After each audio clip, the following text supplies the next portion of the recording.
Hi, everybody. I am pleased to introduce Oakland District 4 Councilmember Janani Ramachandran. Congratulations. Thank you. Uh, I am quite impressed that you're here. I think it's well deserved, particularly since you've been through a lot in just a year politically. Yeah. Sure have. And yeah, you really have. And you've handled everything with the utmost aplomb. And I want to congratulate you on that. And running a campaign that, all told, presented the best in Oakland and I think brought people to focus on our city and our government who are Oaklanders who never really had an opportunity to do so before. So you're to be commended for that. Thank you. You're very welcome. You're very welcome. If I happen to look down, it's just because I'm putting something on social media just to say, hey, we're here, all right, as I talk to you. But what way I want to talk to this, and we talked about this off camera, is first of all, tell us right off the bat, one of your speech you had opening at your picnic, you said you wanted to really bring the office back to the people. So with that in mind, I don't expect you to have a plan already laid out. But how will you achieve that objective in terms of forming your office and arriving on the scene and charting a course? You got some time to figure it out, so it's a good idea to talk about it, huh? Definitely. Well, there's three things that come to mind about making sure we're focused on neighborhoods first. That was a big part of why I wanted to run for this seat, because I felt that a lot of city council had lost sight of neighborhood needs. I certainly know that District 4 residents feel that way. There's always this big question of, we feel unheard. Where's our money going? If they're not listening to us, who are they listening to? So I want to start off with one principle of our campaign that I believe is going to guide us in this seat. We were a corporate money-free campaign. And that doesn't maybe mean a lot to a lot of people who say, well, the cap of contributions is only $900, blah, blah, blah. But to me, it is important because we've seen, particularly in the mayor's race and in many races in recent history, special corporate interests having a large say over the way decisions are made in City Hall. And to me, that's a value that is going to stick with me for the entirety of my career. And it's one that does resonate with District 4 voters. Now, I can be a corporate money-free candidate and deeply supportive of private enterprise and wanting to attract more business opportunity to Oakland, being supportive of the existing small business community and even medium and large size businesses that we have remaining here. But to me, they are one of the many stakeholders we have and not the ones financing my campaign or will ever have control over my year. So that's the first thing. Happy to share a couple of other ideas that I want to make very clear. The second big thing is responsiveness. Most people, as I mentioned, residents feel unheard. And a city council member, definitely given the structure of our charter, can't respond in a meaningful way to every single concern, can't do anything about every message that comes through their office. But I really believe, given the lack of trust we have from residents and in City Hall, that people need to feel heard, and that the council member should do as much as possible to try to meet their needs or be very clear as to why something might not be possible. I might not personally no longer be able to respond to every single phone call or email in the way that I did do throughout the campaign, but I want to make sure that my team is first and foremost focused on constituent services. Hey, talk about something, because there are a lot of people who are suffering from the pandemic, and yet my impression is that each and every person who has ran, doesn't matter the office, mayor or council, has not addressed the needs of those who've had business either close or try to reopen, or had been, like the mosques, for example, repeatedly attacked because the pandemic has created an inordinate number of poor people. But you're a council member now, and this is a problem you're going to have to deal with on a daily basis. How do you propose to do so? Yeah, we need to. I mean, a number of small businesses throughout the pandemic left Oakland or had to close, and that's a reality that we have to deal with. So many long-time legacy businesses right here in District 4, down the street. I live down the street from Lord's Ice Cream Shop, for example. I could roll off a whole ton of others, but that's the first thing that comes to mind because you have this glaring vacant building view with a beautiful mural on it that is just sitting there. The signs. And Lawrence goes back to when I was in high school in 1975. Yeah. Junior high school, excuse me. Bret Hart. Mm-hmm. So it's, but go ahead. I'm sorry. So we need to find a way to support the businesses that are remaining and those that are trying to establish themselves in the city. During the campaign, someone that I knew is the owner of Diamond Market, also not too far from where I'm based. He's part of the Yemeni community. I'm really close to a lot of Yemeni community leaders across Oakland, and many of them are small business owners. And a couple of months ago, his store front was smashed into during a sideshow. Unclear if they were trying to steal the ATM or not, but regardless, they were in a very difficult situation. And the thing that struck me about that incident was, yes, storefront was destroyed for various complicated reasons. Their insurance did not cover the damage.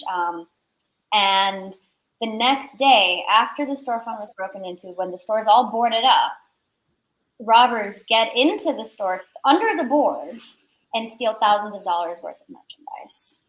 And of course, OPD is not able to come in a reasonably fast amount of time. And it's a pretty tragic situation. The store owner, Mr. Zaid, is trying to keep the doors shut to keep them inside because he sees them going into the store. Before OPD comes, the robbers' friends show up with guns and are like, your story, your life. And it's a really difficult situation for a lot of business owners. But one angle I think that's been neglected recently has been the experiences of minority business owners, immigrant business owners, those who are Black, brown, Asian, Middle Eastern, etc., and the kind of distinct needs and subtle racism that's in our system. Hey, have you thought, I'm going to avoid the standard, question. I'm just going to talk because I think it's more adult. There is something, I'll tell you what irks me, council member. And the reason I want to talk is because I want to address you as council member, because that's what you are. And I think it's a quite high honor because it is. About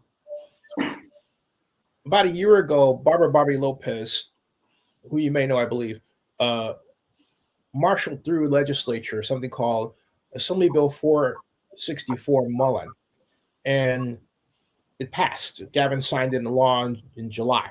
What it does is allows the use of tax increment financing specifically to assist small businesses in recovery from the pandemic. Now, how that's done is not spelled out in the law. It's left to the city to fashion it.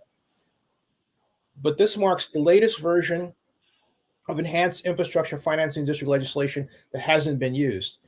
And for 7 years, I've been after its use. The only person that's listened to me is Dave Cavall because he applied it at the Howard Terminal, right? But my point is, and the last person that listened to it said they wanted to have a secret meeting with me, didn't want anybody to know we were meeting about it, and then didn't want to apply it to small business, but just to affordable housing, which is fine because a lot of people operate their businesses in their homes anyway, right? Mm-hmm. When are we going to get to a point where we start using the legislation before us to help people? Will that be with you? I would be interested in getting moving on that. And I see the next 2 months for me as doing a lot of very detailed research on a couple of specific issues.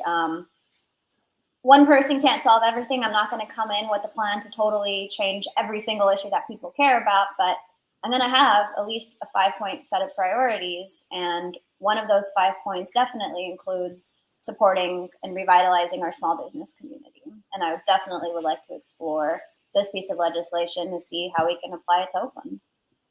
Now, my issues aside, I want to know what you're burning about, that now that you're in the position of being council member, you can actually do something about. That's magical. I think that's incredible. It's an honor. And I mean, I don't take this lightly in any way. It took a lot of work to earn. I can't even say that I've earned the trust of our district. I've earned the votes of our district. It's going to be a long time till I really earn people's trust, because most people don't know me. To a lot of people, I'm just another politician that they're afraid that's going to let them down. And I don't blame them, especially people of color who have been let down by the system in a lot of ways for generations. I don't blame you if you still don't, if you might have voted for me but don't trust me yet. So for me, it's going to have to be through action. And it's not the first 20 days or 100 days. It's going to be over the course of 4 years that I get things that I can show results to people. We talked a lot about in the campaign public safety and how we can holistically work to reduce crime and make people feel safer. We talked a lot about potholes and street infrastructure and pedestrian safety a lot in this campaign. We talked about homelessness and affordable housing and wildfire prevention. Those were some of the key issues that most residents really resonated with and wanted to see real concrete change. And those 4, plus supporting our economic recovery and revitalizing small businesses, are, the 5 issues that I want to zoom into and start to make change. And I see, my understanding of how council works is you get to be as proactive as you want on some things, but there's going to be a lot of things that come and hit you that you have to make decisions on that might block your energy and time from going forward with your specific goals. And there have been various projects over the years that have kind of come in, and your time, it seems like, is going between different stakeholders and forces trying to convince you that their position is right on that particular issue or wrong or whatnot. And I know it's going to be a tough balancing act, but I'm a pretty fast learner. Yeah, actually, that's quite true. And on that, I'm curious, people watching this who may want to work for you, how do they get their resume to you? My email account, Janani at jananiforoakland.com. My website is still up. The contact button over there, info at jananiforoakland.com. I read both of them regularly, and I will respond. I am taking next week off to do a little family time and recoup my energy, but I'll be back the week of Thanksgiving, and we'll start the process right then. I got to ask you how your family reacted. I saw some of your photographs. Yeah, my parents are thrilled. They are over the moon. It was wild how wonderfully supportive they were throughout this process, whether it was direct door-to-door canvassing or making sure that I was fed during the campaign or I had other needs being met. My parents and my partner were all incredibly supportive, and I owe a lot to them. What does it mean to be the first Indian-American council member in Oakland? It's amazing. If you look at the demographics of District 4, there is a very steady increase of South Asians who are in Oakland or coming to Oakland. Yeah. There are also a lot of smaller ethnic groups, not necessarily in District 4, but across Oakland, that may or may not be voters. For example, the Sri Lankan communities here, the Bangladeshi communities here. We have a lot of South Asian immigrant groups that are not very necessarily politically active, but are a part of Oakland. And I know we're excited to have a form of representation now. But it's exciting because across the country this year, we're seeing a lot more South Asian elected officials up and down the ballot. And that's exciting to me because we have historically not been a very politically active group. And I believe last time that I saw, there are 113 languages spoken in Oakland or thereabouts. So yeah, you're absolutely right. And in the next like 9 minutes, I know you're on a hard stop for about 30, but let's talk about Howard Terminal because, and I want to know what your thoughts are about it. Although I contend that it's lost because baseball is going to send the athletics to Las Vegas, but there are other people who don't think so. And Howard Terminal is not no longer just about baseball; it's a project unto itself without a baseball park. So, what are your thoughts about that? And show us your cat, by the way. Oh, I got two there hanging out here. This is Hey, how you doing, fella? they're my campaign cats. They're the tiger. You know the tiger logo over there. Yeah. Aww. Oh, the other one will pop up. I love cats. I love cats. Yeah. It's going to be interesting to see how things unfold in the next couple of weeks. I want to see if they're committed to staying. I really want to see this project benefiting Oakland, providing jobs, local hire, community benefits, money hopefully flowing into Oakland, not just out of Oakland to develop this project. I mean, I've been honest about my pivot on the issue in the past. I was originally not supportive of the project and part of coalitions of people who wanted for the A's to stay at the Coliseum site. But once that was off the table, I did grow open-minded. I did want to see how we can explore making this a project that really benefits Oakland. And I think a lot of forces at this stage are out of, any of our hands and up to some of the bigger players and the A's and Major League Baseball. But I'm going to be closely tracking this issue, and I remain committed to the values of the community and those that the views represented in this district. And I will say, having canvassed 10,000 doors in Oakland, it is an issue that people feel very strongly about, both for and against, across District 4. Pretty evenly so. I got a press release from Russell Young, who I haven't talked to in years, and a number of people representing 240 Asian Oaklanders who all wanted to get out the word that they were supporting Nicky Fortunato Bass. Mm-hmm. But their overarching reason wasn't just District 2. It was to really have Asians of all stripes to come together in the face of anti-Asian hate, which is despicable. How, as council member, do you want to address that now? Yeah, violence against the Asian community is still an issue. It wasn't just a trend that happened and a hashtag people used. For me, as an Asian woman, I felt many type of ways about that movement when it happened, because it seemed sometimes to be a political tool for some people to say, oh, look, I care about API hate, therefore I'm not racist towards Asian people. And that is so far from the truth. My background is domestic violence work primarily, both initially as a case manager and later as an attorney. And the violence against and deep sexism and sexual violence in particular against API women has been going on for generations, and it's cultural. It's a major part of what's impacting us in our communities. And we need to recognize a whole set of kinds of violence against the API community if we're really going to tackle this concept of API hate.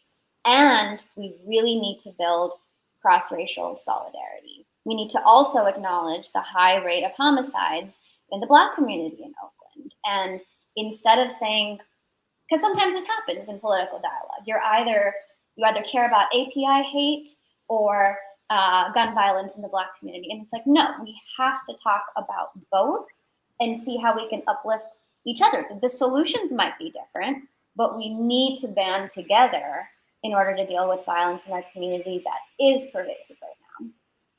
Hey, since City Hall seems to be closed a lot and we haven't quite squared that circle, have you given thought to having a field office somewhere in District 4, maybe in Montclair or something like that? I'm open-minded. If someone wants to offer me a space, I'm open to it. I'm very mindful of using city resources very efficiently, and if there's funds available, possibly, but realistically, if I would want to maximize dollars going towards certainly staff, but also grants to community members, to potential interns. So if there was a choice between having a field office versus being able to hire a couple of community leaders to be interns, or young people or high school students, I would definitely choose the latter. How's that for enthusiasm? I like it. I love that laugh of yours. I have to say. Hey, for the last time, for people watching this for the first time, pronounce for them your last name. I think I finally got it down. I practiced last night. Ramachandran. It's a beautiful last name, Ramachandran. What is it? Does it have a meaning, or I know it's your parent, your personhood, but yeah, talk about the name. Yeah, so Janani is one of many names of goddesses that we have in Hindu mythology and culture and religion. Ramachandran is also the name of a god in our culture. That's really where it comes from. But the name Janani also means Mother Earth. Mm-hmm. So you have a special responsibility, huh? I do, yeah. That's cool. Johnny, I'm really proud of you. Hey, by the way, maybe we can say something about Nina Joyner. She went through an unusually hard time, huh? I mean, yeah. I mean, I feel really awful for the fact that Nina's business was broken into very close to Election Day, and I did reach out after the campaign, after the first round of results came in, which at that point was pretty conclusive. I reached out and said, I want to work with you and collaborate with you, and I would like to do that. Nina adds a lot of value to Oakland's culture, and as a fellow LGBTQ woman, I understand the role that Nina and her business plays in Oakland's culture, and I want to make sure that we're able to collaborate moving forward. Yeah. And I think what happened to her, it almost seems like because of her new high profile, then she got targeted. I mean, so I really, I hope, I think our collective concern should be for her mental health. Mm-hmm. It's a bad thing. I wish Nina very well and hope to definitely work together in some capacity. And I know if she was here, she would express she likes you a lot. So, you guys are a great team, and I think Oakland was honored to have a campaign with both of you in it, but equally honored that you're the winner, frankly, and that you're a council member. So, congratulations. And we've got once again, this is your email. Oh, it's FOR, not number 4. I did it again. Oh my goodness. Let's see here. Let me write that correct one down there. And folks, you would think that I would adopt my computer and write this the correct way for FOR, and then Oakland. How many cats do you have? Just 2. They're being divas today. Got it. How's that? Yep, there we go. You got it down. All right. Hey, stick around in the background, folks. Subscribe to Zennie62, bookmark oaklandnewsnowblog.com, and that ends this broadcast. Thank you, council member. Thank you, Zennie. Take care. Got it. Hey, how was that?